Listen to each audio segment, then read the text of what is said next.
এবং আমি তো বলবো দলমত নির্বিশেষে একটাই পরিচয়, পশ্চিমবঙ্গবাসী সরকারি কর্মচারী, এই হিসাবে আপনাদের রাস্তায় নামতে হবে উচিত। তৃণমূল সরকারের তরফ থেকে সবসময় সবকিছু ভুয়ো জিনিসই করা হয়, এটা প্রতিষ্ঠিত এবং সেটা জনগণের কাছে এবং আদালতের কাছে প্রতিষ্ঠিত।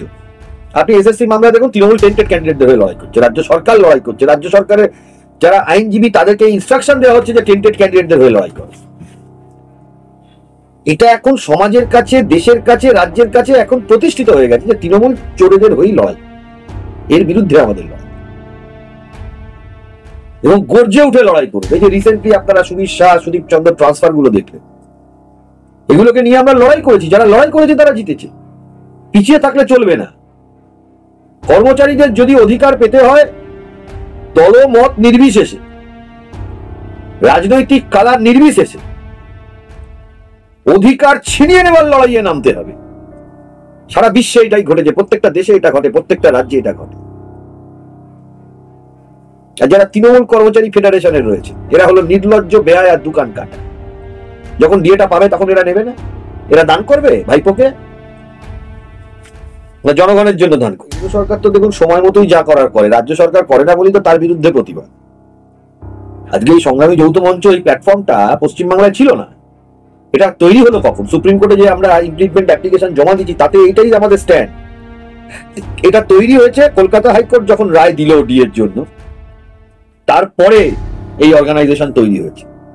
এই অর্গানাইজেশনটার দুটো উদ্দেশ্য, যারা নেতৃত্ব আছেন তারা আমাকে যতটা জানিয়েছেন। একটা হচ্ছে হলো সরকারি কর্মচারীদের মহার্ঘ ভাতা পাওয়ানোটা যেমন উদ্দেশ্য, সরকারি কর্মচারীদের উপর যে অত্যাচারটা হচ্ছে তার একটা অরাজনৈতিক প্ল্যাটফর্ম তৈরি করাটা একটা উদ্দেশ্য, যেটা নিয়ে লড়াই করবেন এবং দেশের মানুষ এবং জনগণের জন্য তারা কাজ করবে। আপনি জানেন অনেক শিক্ষক রয়েছে যারা কিনা বন্যা দুর্গতদের ত্রাণ দেয় তাদের রোজগার থেকে। পশ্চিমবাংলার স্কুলগুলো ধ্বংস হয়ে গেছে, তারা তাদের নিজেদের পকেটের পয়সা খরচা করে স্কুলগুলোর ডেভেলপমেন্ট চালায়, সরকারের কোনো অনুদান নেই। সরকারি দপ্তরে যারা চাকরি করে সেই দপ্তরটার অবস্থা একেবারেই খারাপ, তাদের হয়ে এরা লড়াই করে। সরকারি হাসপাতালগুলো তার যে অবস্থা, সাধারণ মানুষ কোনো ট্রিটমেন্টই পায় না, সেটার জন্য এরা লড়াই করে। একটা প্ল্যাটফর্ম, যে প্ল্যাটফর্মটা অরাজনৈতিক প্ল্যাটফর্ম, যে প্ল্যাটফর্মটা মানুষের জন্য, সরকারি কর্মচারীদের জন্য, সাধারণ মানুষের জন্য, পশ্চিমবাংলার মানুষের জন্য লড়াই করার একটা প্ল্যাটফর্ম, এবং লড়াই করে তারা জিতেছে, অনেক দূর সাকসেসফুল তারা হয়েছে। সোকল্ড ইলেকশন পলিটিক্সে তারা, আমরা চাই না তৃণমূল সরকারটা পশ্চিমবাংলায় থাক, আমরা চাই না পশ্চিমবাংলায় তৃণমূল সরকার থাক। এবং তৃণমূল যারা করেন, সরকার চলে গেলে আমরা, তারা হয়তো পশ্চিমবাংলা থেকে ভেবে রেখেছেন অনেক অর্থ রোজগার করেছেন, পালিয়ে যাবেন, পালাতেও আমরা দেবো, তাদের আইনের আয়তায় নিয়ে এসে তাদের বিচার করব। 2021 সালে যে জেনোসাইড তৃণমূল করেছে তার বিচার করব, তার বিচার চাই আমরা। এবং সংগ্রামী যৌথ মঞ্চের যদি নেতৃত্বরা মনে করেন যে তারা বৃহত্তর আন্দোলনে যাবেন, আমার তো মনে হয় যাওয়াটাই উচিত। এবং আমি তো বলবো দলমত নির্বিশেষে কর্মচারীদের একটা জায়গা থাকবে না কেন? রাজনৈতিক দল কেন, বিশেষ করে শাসক দল কি কেন কর্মচারীদের প্রভাব খাটাবে? এই প্রভাবের বিরুদ্ধে তো লড়াই হওয়া দরকার।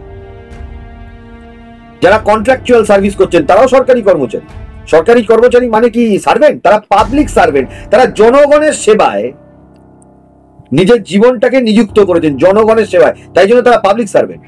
গ্রুপ ডি কর্মী থেকে আর চিফ সেক্রেটারি সবাই কিন্তু পাবলিক সার্ভেন্ট। পাবলিক সার্ভেন্ট মানে তারা দেশের যারা জনগণ, রাজ্যের যারা জনগণ, তাদের সেবায় নিজের জীবনটাকে দিয়েছেন, তাদের জন্য তার নিজের জীবনটাকে দিয়েছেন, তারা তাদের অধিকার থেকে বঞ্চিত হয়ে যাবে। এবং আমি তো বলবো দলমত নির্বিশেষে একটাই পরিচয়, পশ্চিমবঙ্গবাসী সরকারি কর্মচারী, এই হিসাবে আপনাদের রাস্তায় নামতে হবে উচিত। তো রাস্তায়